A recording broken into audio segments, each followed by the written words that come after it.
दक्षिण मध्यचे भाजपचे महायुतीचे अधिकृत उमेदवार ॲडव्होकेट उज्ज्वल निकम सध्या प्रचार रॅलीमध्ये व्यस्त आहेत, आपल्या सोबत आहेत. थोडा वेळ काढलाय त्यांनी. एक नामांकित वकील ते लोकसभेसाठी उमेदवारीचा हा प्रवास कसं वाटतंय तुम्हाला? लोकांचं प्रेम आणि महायुतीतील सगळ्या घटक पक्षांची मला साथ, हा एक नवीन मला अनुभवायला मिळते. माझ्या समेत शिवसेनेचे आमदार आहेत आणि इतकंच नाही तर RPIचे लोक आहेत, राष्ट्रवादीचे आहेत, त्याचप्रमाणे मनसेचे कार्यकर्ते आहेत. आपण बघा केवढी मोठी गर्दी आज जमलेली आहे. या गर्दी मी सकाळी 9, 9:30, 10 पासून प्रत्येक ठिकाणी मंदिरात दर्शनाला जायचं. लोकांचं प्रेम ह्यामध्ये अवर्णनीय असं आहे. नक्कीच.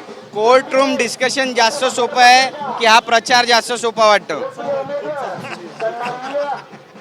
बघा माझ्या पोलीस अधिकारी देखील आज फिरतात आहेत आणि एक मला नवीन माझ्या आयुष्यातील हे स्थित्यंतर आहे.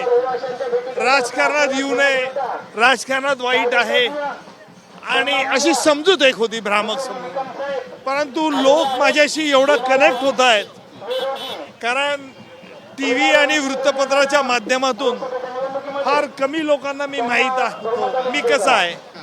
लोकांना आश्चर्य वाटत होतं मी त्यांच्याशी जोडला जाईल का, पण आज प्रत्येक ठिकाणी मी प्रत्येकाशी जोडला जातोय. याला कारण असं आहे, तुमच्या मनामध्ये प्रामाणिक हेतू असला आणि समाजातील तळागाळातील लोकांकरता मदत करण्याची जर इच्छा असेल तर सामान्य माणूस तुम्हाला डोक्यावर घेतो. प्रधानमंत्री मोदीजी यांना आपण बघा, आज संपूर्ण देशात त्यांच्या नावाची लहर आहे. इतकंच नाही तर परदेशात गेलात तर परदेशात देखील मोदीजींच्या नावाला जे वजन, प्रतिष्ठा, पर्याय नाही. आपल्या देशाचा बद्दल जी एक जाज्वल्य भूमिका आहे ती मोदीजींनी उभी केलेली आहे. नक्कीच. इथले आमदार आहेत मंगेश कुडाळकर शिवसेनेचे, त्यासोबतच इतर आमदार आहेत. या सगळ्यांचं तुम्हाला सहकार्य मिळतंय? प्रश्नच नाही.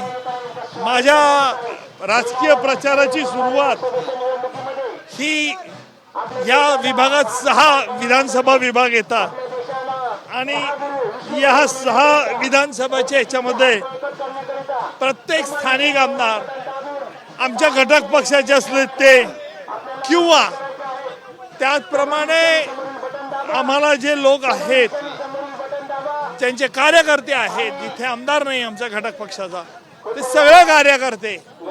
इतकंच नाही तर आमच्या विरोधी पक्षांचे काही लोक देखील, कार्यकर्ते देखील आम्हाला प्रत्यक्ष सांगतात. मंगेश कुडाळकरजी आपल्यासोबत, आपण त्यांना विचार, किती हजाराची लीड तुमच्या मतदारसंघातून उज्ज्वल निकम यांना मिळेल? मोठ्या फरकाने हा विजय संपादन होईल आणि निश्चितपणानं उज्ज्वल निकम साहेब हे खासदार म्हणून नव्हे तर केंद्रात मंत्री म्हणून काम करतील अशी आम्हाला अपेक्षा आहे. केंद्रात तुम्ही मंत्री व्हाल अशी अपेक्षा लोकांची आहे, काय म्हणाल?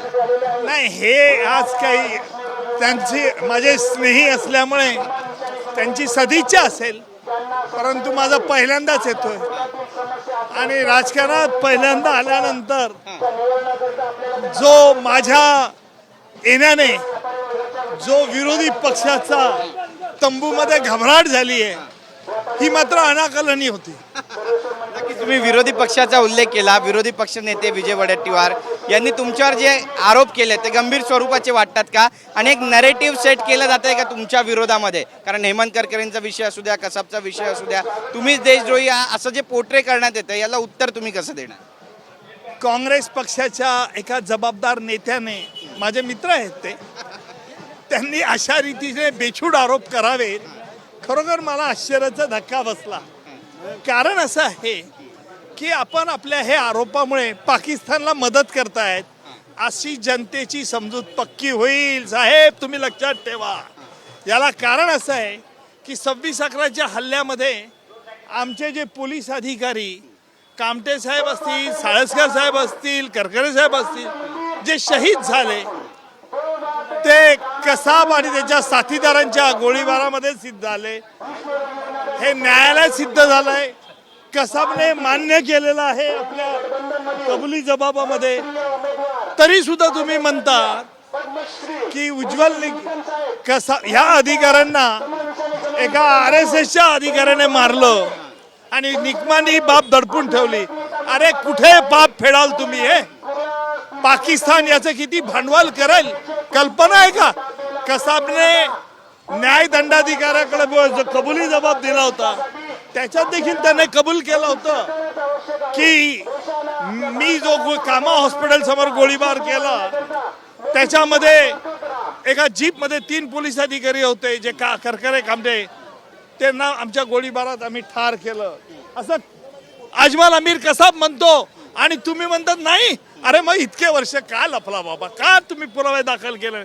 याचा अर्थ माझ्या येण्याने तुम्हाला कुठेतरी मिरची झोंबलेली आहे. पण हरकत नाही, माझ्या येण्याने तुम्हाला मिरची झोंबली असेल, परंतु तुम्ही पाकिस्तानला मदत करता आहात असा जनतेने जर समज केला तर काय उत्तर देईल?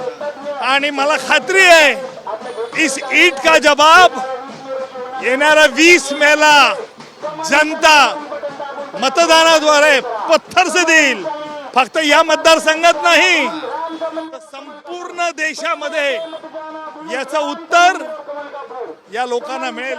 मी एवढंच म्हणेल, परमेश्वर त्यांना क्षमा करो.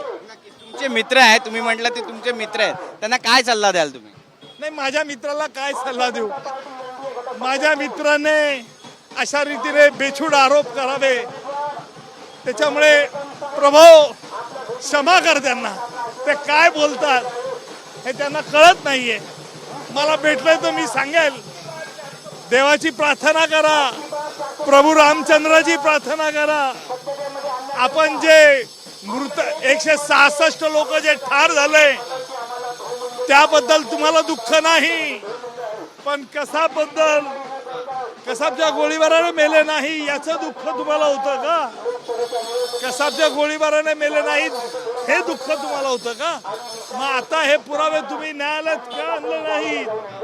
हे असे अनेक प्रश्न आहेत. या प्रश्नांची उत्तरं 20 मे नंतर देईल. माझ्याजवळ देखील असा दारुगोळा आहे, पण तो मी काढणार नाही. योग्य वेळ आल्यावर आम्ही काढू. हा दारुगोळा अत्यंत स्फोटक आहे असं म्हणावं. येणारा काळ तुम्हाला दाखवेल. एक महत्वाचा प्रश्न आहे, राजकीय प्रश्न आहे. वर्षाताई गायकवाड इथून उमेदवार आहेत आणि त्यांचं तुम्हाला आव्हान वाटतं का? काय? वर्षा गायकवाड इथून उमेदवार आहेत महाविकास आघाडीच्या, त्यांचं तुमच्या समोर आव्हान आहे असं तुम्हाला वाटतं एवढी सगळी गर्दी बघून? वर्षातही सिनियर पॉलिटिशियन आहेत, ते त्यांच्या पक्षाचा पॉलिटिकल आयडिओलॉजी चालवतात. मी माझ्या पक्षाचे विचार काय जनतेसमोर मांडणार आहे. माझा पक्ष का श्रेष्ठ हे मी सांगणार आहे. ही विचारांची लढाई आहे, गुद्द्यांची लढाई नाही आहे. एक शेवटचा प्रश्न आहे, राजकारण सोपं वाटतं? लोकांचं प्रेम जिथून मला मिळतं ते मी प्राप्त करेल, त्याकरता सोपं आहे. देखो ये क्या ला रहे, ये हे घ्या, तुम्ही घ्या. तुम्ही मला प्रश्न विचारून थकल्यात, हे तुम्हाला रसद खायला असे लोक अनेक देतात. लोकांवर प्रेम करायला शिका. विरोधक पक्षांना देखील कळवा की लोकांशी जुळा आणि भाजपत या. धन्यवाद आमच्याशी बोलल्याबद्दल. कॅमेरा पर्सन आदिल शेखसह गिरीश गायकवाड, TV9 मराठी, मुंबई.